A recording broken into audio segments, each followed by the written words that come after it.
Mais c'est vrai que je vais pas te dire que c'est de ta faute. À toi, ni de la faute de grand-père, c'est de la faute de tout le monde, je veux dire. Non, mais ce qu'il faut que tu saches, c'est que même si j'ai eu un conflit avec ton grand-père, je ne vous ai jamais interdit de lui rendre visite. Ou même moi, quand je suis partie de chez lui, je lui ai pas dit je t'interdis de voir mes enfants. Mais tandis que là, il y a vraiment une coupure et je me rends compte que réellement tu en souffres et que tu essaies par tout moyen de... Ouais, mais justement, si je fais ça aussi, c'est pour que moi ça aille mieux. Depuis la mort de son père en 97, Jonathan est mal dans sa peau. À la recherche d'une présence masculine, il pourrait trouver du réconfort auprès de son grand-père. Mais voilà, c'est impossible. La mère de Jonathan est fâchée avec lui, le jeune homme ne supporte plus cette situation, il veut renouer avec son grand-père. Dimanche, il a prévu d'aller frapper à sa porte. Dimanche, je vais aller chez lui et je vais frapper à sa porte. En espérant que ce soit lui qui ouvre et qui ne referme pas la porte. Ce que je vais lui dire, c'est tout simplement... c'est que tout ce qui s'est passé ces dernières années, on met tout dans une boîte et qu'on la balance. Et qu'on reprenne sur des nouvelles bases. Tu vas aller chez lui, tu vas lui téléphoner, ça va se passer comment? Ouais, je vais y aller comme ça sans prévenir, puis... Dans l'espoir qu'il soit pas parti en vacances, bien sûr. Et tu crois pas que c'est un peu trop brutal comme ça, de faire ça? Bah, de toute façon, il va bien falloir, si vraiment ça te tient à cœur, si réellement tu veux renouer contact, il va bien falloir commencer par quelque chose. J'aurais toujours espéré que ce soit lui qui revienne vers nous, donc pas nous qu'on aille vers lui. Mais bon. Contrairement à son fils, Anne-Françoise n'est pas très enthousiaste à l'idée de ces retrouvailles. Il faut dire qu'elle n'a jamais été trop proche de son père, mais un événement dramatique est venu tout aggraver. En 97, le mari d'Anne-Françoise disparaît brutalement dans un accident de voiture. Ainsi, du jour au lendemain, seule avec ses 3 enfants, elle n'aurait pas trouvé auprès de son père le soutien espéré. Les années passent, entre le père et la fille, les liens se distendent. Anne-Françoise n'a plus parlé à son père depuis 4 ans. Pourtant, aujourd'hui, elle sait que Jonathan a besoin de lui. Elle attend un geste. Il faut absolument qu'il prenne conscience du problème et puis qu'il joue son rôle de grand-père, tout simplement. Mais bon, je pense que c'est un homme intelligent. Je pense pas qu'il y aurait la délicatesse de vous refermer la porte au nez.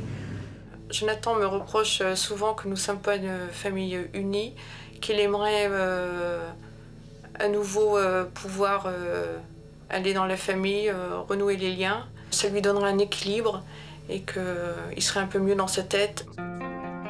Malgré son amertume, Anne-Françoise a conscience des efforts que chacun doit fournir pour que dimanche, une réconciliation soit possible. Les années passent et on se contente de notre vie qu'on a actuelle, c'est tout. Personne ne fait d'efforts et chacun a une part de responsabilité. Il ne faut pas toujours jeter la pierre, donc c'est tout. On tire un trait, on tourne une page et on recommence un nouveau roman. Marqué par la disparition brutale d'un être cher, Jonathan sait que du jour au lendemain, tout peut basculer. Sa détermination pour réconcilier sa mère et son grand-père n'en est que plus forte. Mon grand-père et ma mère, ils sont tellement fiers que c'est pas eux qui vont aller... Qui font comme les potes, donc on va être là entre les deux pour essayer de remettre ça. Moi, je suis entre les deux, c'est ça. Mon grand-père, il me fait pas la tête, il me fait pas la gueule. Moi, ni à mes cousins, ni rien, tu vois. Mais lui, il s'en fout, en fait. Il vit sa vie et puis c'est tout. Pour le jeune homme, la frustration est d'autant plus grande que son grand-père habite à moins de 2 km de chez lui. En plus, le plus grave, c'est que j'habite dans la même ville que lui. C'est ça, c'est que 3 km et puis tu le vois même plus. C'est pas comme si il habitait à l'autre bout de la ville, l'autre bout de la France, là, il y a 3 km, tu le vois plus. C'est ça.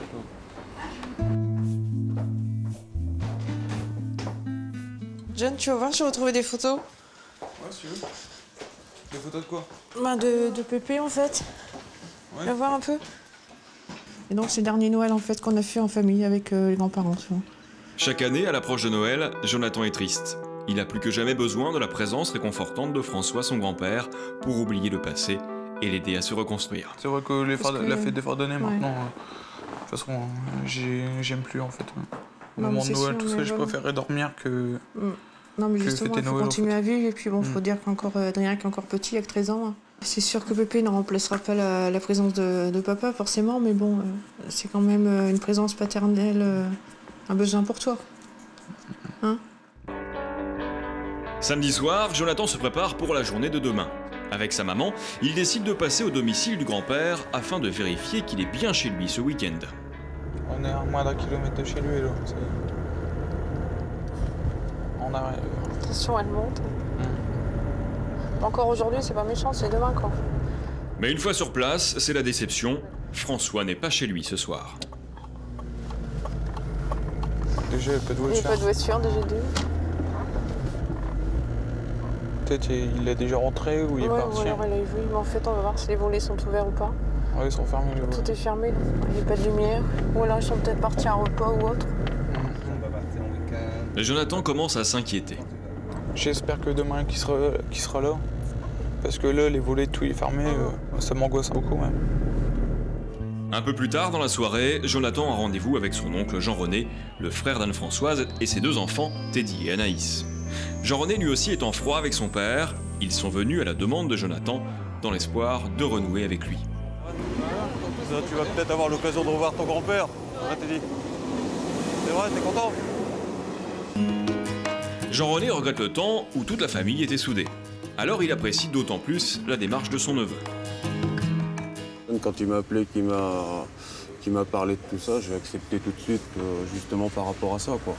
Ouais, Par rapport à moi déjà, parce que mon père, ben, mine de rien, je l'aime, c'est mon père, un père on en a qu'un, quoi. Teddy et Anaïs, c'est pareil, hein, oui. Ils demandent après leur grand-père, alors, tu vois, ils le réclament. J'espère qu'il va prendre, qu'il va être content de nous voir, puis qu'ils nous prennent dans les bras comme ça. Voilà. Ah ouais, faites un gros bisou. Ils nous prennent comme ça, puis qu'ils disent ah bah allez, on enterre la hache de guerre. On va lever le verre d'amitié. Et puis j'espère que mon père le prendra bien, et puis que tout se passera bien. Il acceptera cette bière. Oui. Moi, je pense qu'il l'acceptera parce que dans le fond, ses petits-enfants, il doit les aimer quand même, quoi. Tu vois? Alors demain, c'est le grand jour. J'appréhende vachement ce moment. Et ce soir, à mon avis, je vais pas dormir de la nuit. C'est pas trop mon habitude. Et je commence à avoir une boule au ventre. Dimanche, 8h, Jonathan se rend chez sa maman où toute la famille a rendez-vous avant d'aller chez le grand-père. Anne-Françoise est presque plus angoissée que son fils. Je te dirais franchement que j'ai mal dormi cette nuit, ça m'a travaillé. Donc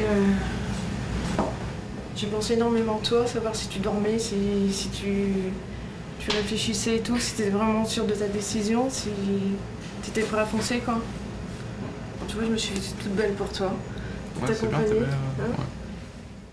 Quelques minutes plus tard, les cousins arrivent. Après la déception d'hier soir, Jean-René a pris le soin de vérifier que le grand-père était bien présent ce matin. Mais il l'a trouvé à une autre adresse. François passe le week-end dans sa maison de campagne, aux alentours de Cambrai. Venir d'Amiens, je suis sorti au péage à Ordin, là.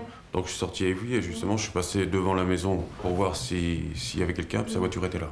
Donc là, il est là, quoi. Mais à cette heure-ci, maintenant, il est là. Bon, bah on va y aller alors. Ouais. Donc, naturel, hein, il faut pas bloquer, ni bégayer, ni rien. De toute peux façon, on va envoyer vous faire un discours. des enfants en premier. Ouais, voilà. Nous, on va se mettre un peu à l'écart. Voilà.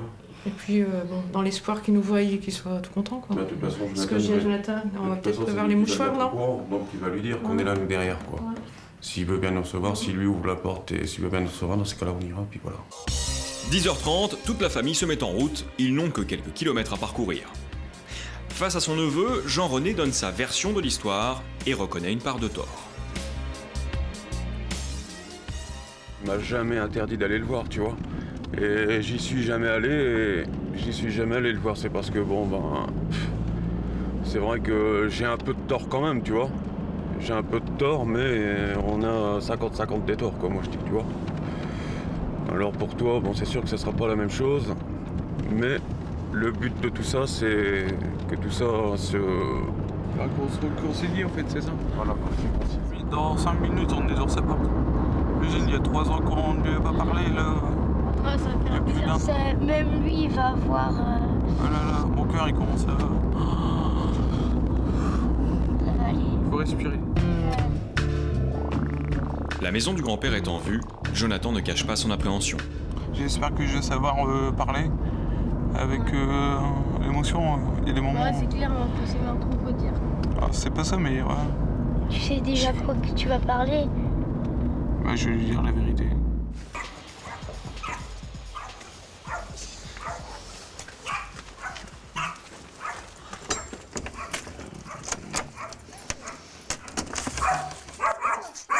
Salut.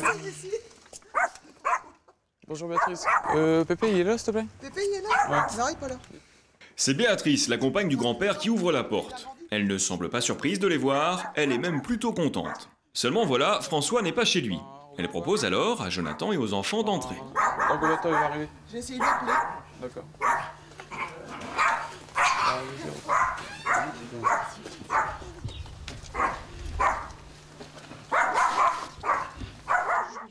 Jonathan est tellement étonné de l'accueil de Béatrice qu'il reste sans voix, un peu gêné. C'est elle qui rompt le silence. Bah, vous savez, ça nous fait plaisir ce que vous faites. Très bien. Il y a longtemps qu'on voulait vous avoir tout le monde, mais voilà, papa vous amène pas. Hein? Il n'y a plus de contact. Bah, comme je disais, je veux dire, on n'est pas là pour remettre les problèmes sur le dos de l'autre. En fait, nous, ce qu'on veut, c'est repartir sur des nouvelles bases, style effacer tout ce qui s'est passé. Ouais. Et puis, Bah, c'est pareil, regarde, ton papa il est venu vous amener un jour, puis après, hop, plus personne, il n'y a plus de nouvelles, plus de coups de téléphone, on n'a plus rien. On se demande pourquoi. Qu'est-ce qu'on fait? Qu'est-ce qu'on a encore dit? Qu'est-ce qu'on a encore fait? Et toi, moi je suis pas que la belle-mère, quoi.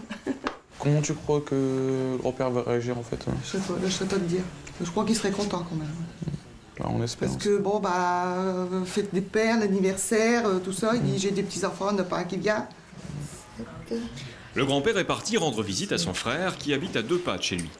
Béatrice décide alors de l'appeler pour le faire venir. Oui, c'est moi. Est-ce que tu peux venir tout de suite? Bah, on t'attend. Il y a une grosse surprise pour toi, alors faut que tu viennes. Alors dépêche-toi. Bah, pas qui sait, je te dis qu'il y a une surprise, alors viens.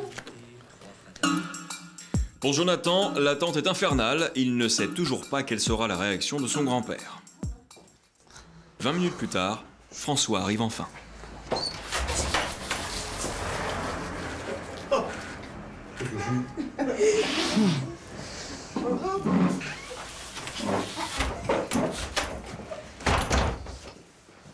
François ne réalise pas encore ce qui lui arrive. Une chose est sûre, il est heureux de voir ses petits-enfants. C'est bien.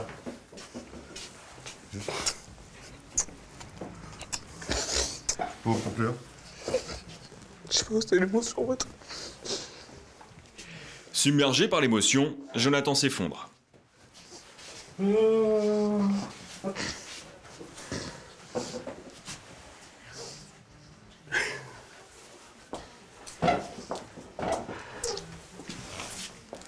Et c'est dit pour nous?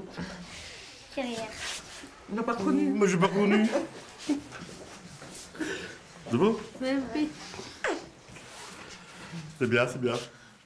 Content, content. Mais ce n'est pas tout, Jonathan doit encore expliquer à son grand-père la raison de leur présence. Trop ému, il a du mal à trouver ses mots. Comment vous êtes venu?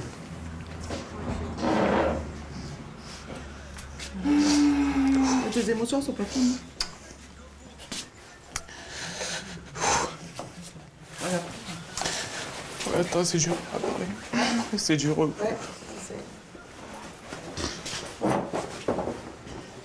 attends, Jonathan, il y a quelque chose à te dire. Ah, allez. Bah, en fait, ça fait. J'ai pris une décision, c'est de réconcilier tout le monde, en fait. Ça fait pas mal de temps. Tu sais, je vous demande encore aussi, hein, puis ouvert. François. C'est pour dire aussi que, je veux dire, on met pas la faute sur l'un et l'autre, c'est. On a chacun sa part de responsabilité et qu'on oublie ce qui s'est passé, en fait. C'est bien. Et c'est pour eux. Bien. Ému par la démarche de son petit-fils à son tour, François craque.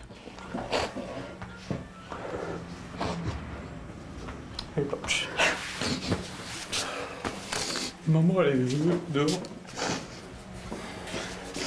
Ça te dérange pas si elle rentre? Tu veux la chercher? Jonathan est soulagé, son grand-père accepte aussi de revoir Anne-Françoise et Jean-René. Alors, tu veux qu'on est plus quand même, hein?